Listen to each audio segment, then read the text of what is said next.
తాకట్టులో ఉన్న బంగారాన్ని విడిపించి ఆ రోజున్న మార్కెట్ ధర కట్టి మిగిలిన డబ్బును మీకు అందిస్తుంది ఎస్వీఎస్ గోల్డ్.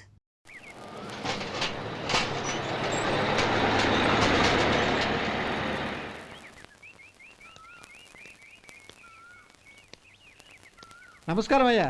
నమస్తే శంకరయ్య, ఏంటి ఇలా వచ్చావు? ఏమీ లేదండి అయ్యా, అమ్మాయి గారికి పుట్టింటి నుంచి సారి పంపించారు. ఓహో అలాగా. అమ్మా గౌరీ,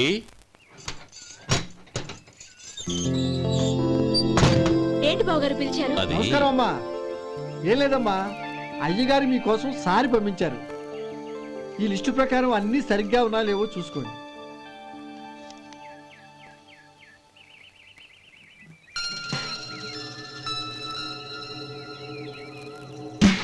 ఇవన్నీ తిరిగి తీసుకెళ్లి మీ అయ్యగారికి ఇవ్వండి. అదేంటమ్మా? దయచేసి ఇంకేం మాట్లాడొద్దు, చెప్పింది చేయండి.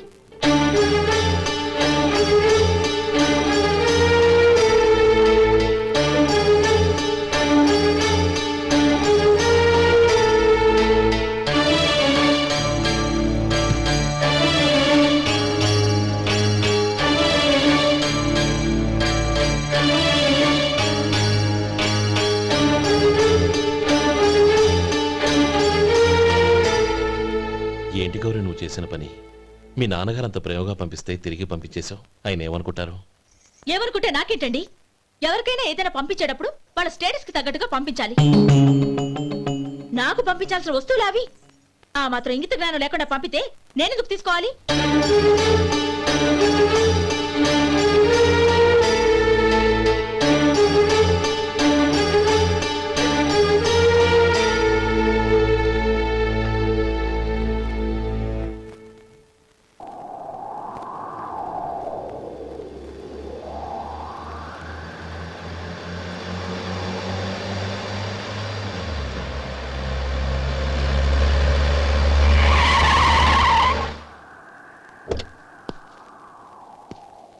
గౌరీ, గౌరీ,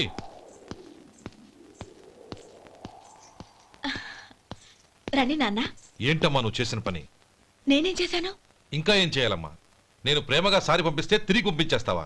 నీకు పంపిన వాటిలో ఏమైనా తక్కువ ఉంటే నాకు చెప్పాలి కానీ అలా తిరిగి పంపించేయటం ఏంటి? ఏదీ తక్కువ కాలేదు నాన్న, కావాల్సినవన్నీ ఉన్నాయి. కానీ ఉండకూడదు కూడా ఒకటి ఉంది. ఏంటమ్మా అది? ప్రతి వస్తువు మీద నా పేరు.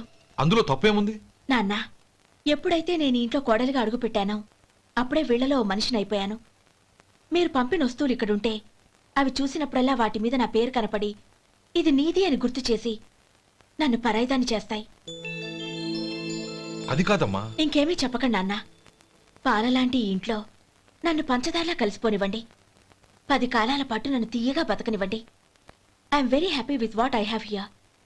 దయచేసి ఇంకేమీ పంపడానికి ప్రయత్నించకండి ప్లీజ్.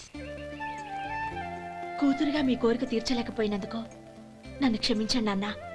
ఈ ఇంటి కోడలిగా నా బాధ్యత నెరవేర్చేలా దీవించండి.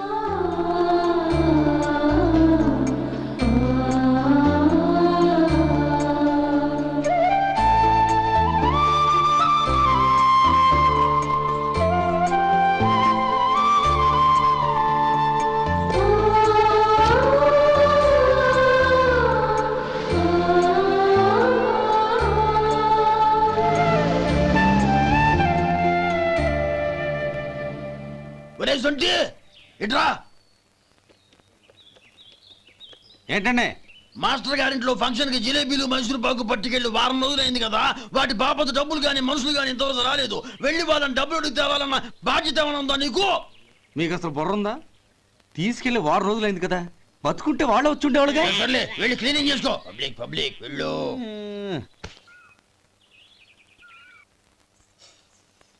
మా అమ్మగారు నన్ను ఆశీర్వదించండి. అయ్యో, ఏమిటమ్మా ఇది? శుభమా అంటూ శ్రావణ శుక్రవారం పూట ఎవరైనా సుమంగళికి నమస్కరించి ఆశీర్వాదం తీసుకోవాలి కానీ నా కదమ్మా. మా అమ్మగారు, నుదుటిన బొట్టు మెళ్ళో సూత్రం ఉంటేనే సుమంగళి ఎవరు? మనసులో మంగళకరమైన ఆలోచనలున్న వాళ్లే సుమంగళవుతారు. 3 తరాలు చూసిన మీకంటే సుమంగళెవరుంటారు చెప్పండి?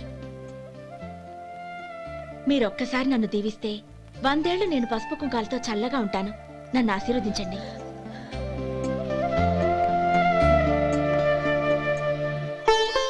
లేమ్మా.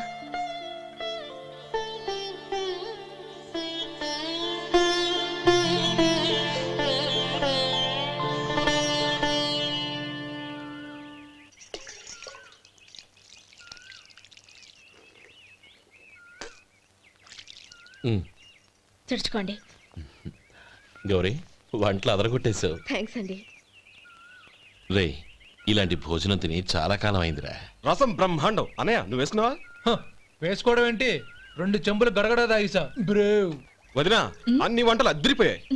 అమ్మా ఆ, కూరల్లో మసాలా పొడి వేసావా లేక మసాలా నూరి వేసావా? నూరే వేశాను బావగారు. అది అందుకే అంత రుచిగా ఉంది. నేను చెప్పేగా. కానివ్వండి. ఆ.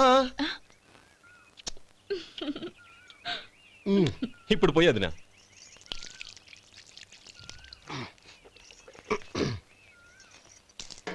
అనయ్య ఏమండి మరిది గారు, నా వంట గురించి మీరేం చెప్పలేదే? దోసకాయ పచ్చడి చాలా బాగుందండి. తన్ని నన్ని తానని నన్ని. థ్యాంక్స్ వదినా. తీసుకోండి.